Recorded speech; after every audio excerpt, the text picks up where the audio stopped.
श्री स्वामी समर्थ. जय जय स्वामी समर्थ. मित्रांनो, स्वामींचे असेच जीवनमुक्त आणि संकटातून बाहेर करणारे संदेश ऐकण्यासाठी आपल्या स्वामी भक्त माऊली या चॅनलला नक्कीच सबस्क्राईब करा आणि शेजारील बेल आयकॉन नक्कीच दाबा.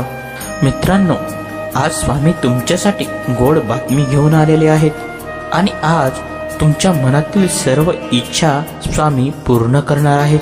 त्यासाठी तुम्ही हा संदेश चुकूनही दुर्लक्ष करू नका आणि मोजून 5 मिनिटे हा संदेश तुम्ही नक्की ऐका. तुम्हाला स्वामींचा अनुभव नक्कीच येईल आणि तुमच्या मनातील मोठीतली मोठी इच्छा आज नक्कीच पूर्ण होईल. आणि स्वामी भक्तांनो, स्वामींना आपण एकच प्रार्थना करायची आहे आणि ती प्रार्थना म्हणजे सदा सर्वदा योग तुझा घडावा, तुझे कारणी देह माझा पडावा. उपेक्षू नको गुणवंता अनंता, रघुनायका मागणे हेची आता.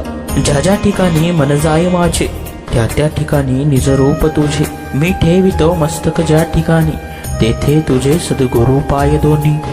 आणि ही प्रार्थना आपण स्वामी समर्थांना करायची आहे. आणि मित्रांनो, तुमच्या जर स्वामीवर मनापासून विश्वास असेल ना, त्या व्हिडिओला एक लाईक नक्कीच करा आणि कॉमेंटमध्ये श्री स्वामी समर्थ, जय जय स्वामी समर्थ टाईप करायला अजिबात विसरू नका. पावसाळ्यात तुम्ही रस्त्यावरून चालताना कितीही जपून राहा. रस्त्याने जाणारे वाहन येऊन आपल्या अंगावर शिंतोडे उडवून जातातच. आयुष्यही असंच असतं. तुम्ही कितीही सुस्पष्ट प्रामाणिक राहिला, शिंतोडे उडवणारे लोक येतात आणि तुमच्यावर शिंतोडे उडवतच राहतात. फक्त त्या शिंतोड्याने आपला प्रवास आपण थांबवायचा नसतो, एवढं मात्र खरं असतं. हीच गोष्ट तुम्ही लक्षात ठेवायची आहे. कोणी कितीही शिंतोडे उडवले तरी आपला मार्ग आपण सोडायचा नाही. स्वामीवर भक्ती आणि स्वामीवर श्रद्धा ठेवून आपण प्रामाणिकपणे आपल्या मार्गावरून चालत राहायचं असतं. आणि हीच गोष्ट तुम्ही लक्षात ठेवायची आहे. जेव्हा नशीब ढकलून देतं, सुटतो आयुष्याचा ताबा, तेव्हा नेहमी झेलाला उभे असतात आमचे स्वामी समर्थ बाबा. स्वामी म्हणतात, लवकर जाग येणे कधीही फायद्याचेच. मग ती झोपेतून असो किंवा अहंकारातून असो, अज्ञानातून असो किंवा गैरसमजातून असो, मग नक्कीच तुमच्यासाठी ते चांगलं ठरेल आणि तुम्ही चांगल्या वाटेला लागाल. जपणं आणि साठवणं यात फार मोठं अंतर असते. साठवलेली जाते ती दौलत आणि साठवलेलं जपलेलं जातं ती माणसं. एवढं लक्षात ठेवा मित्रांनो. द्वेष, विरोध, चर्चा, टीका आणि बदनामी झाल्याशिवाय विजेता घडत नाही. अर्थहीन वादविवादापेक्षा अर्थहीन शांतता कधीही चांगली असते. म्हणून तुमचं मन शांत ठेवायला नक्की शिका आणि शांत राहा. जगातील सर्वात भाग्यवान माणूस म्हणजे ज्याच्याकडे अन्नासोबत भूक आहे, आठवणासोबत झोप आहे आणि आपल्या ओंजळीतले दुसऱ्याला देण्याची दानत आहे. जगात तोच माणूस सर्वात श्रीमंत असतो आणि आपल्या आयुष्यात सुखी असतो. जेव्हा सर्व रस्ते बंद होतात, सुटतो आयुष्याचा ताबा, सुटते सर्वांची साथ, तेव्हा फक्त स्वामीच देतात आपल्याला आधाराचा हात. हे बघ बाळा, तुझ्या हृदयातल्या मंदिरात जर अंधार असेल, तुझं मन दुसऱ्याचं वाईट चित्तत असेल, कुणाची वाईट वृत्ती धरत असेल, माझ्या दरबारात येऊन टिंगल टवाळ्या करत असेल, नाद कपट ठेवत असेल, तर तुम्ही देवातल्या कुठल्याही मंदिरात कितीही दिवे लावा, किती भक्ती शांत्या पोथ्या पारायण करा, त्याचा काहीही उपयोग होणार नाही.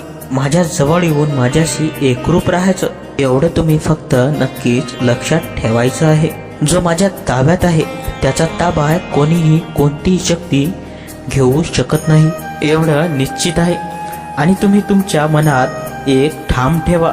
एवढं करून तुम्ही माझी भक्ती करा आणि नामस्मरण नक्की करा, असे स्वामी आपल्याला बोलत आहे. बाळा, सायंकाळी येबर मला भेटायला, माझ्या दरबारात मी वाट बघतोय तुझी, असे स्वामी म्हणत आहेत. नक्कीच तुम्ही स्वामींचे दर्शन घेतले पाहिजे. हे बघ बाळा, माझ्याकडे येताना तू धर्म, जात, पंथ, गरिबी, श्रीमंती काहीही बघू नकोस. हे सर्व काही तू विसरून येत जा, कारण ह्या काही गोष्टी आम्ही मानत नाही. आम्ही याचा विरोध करतो.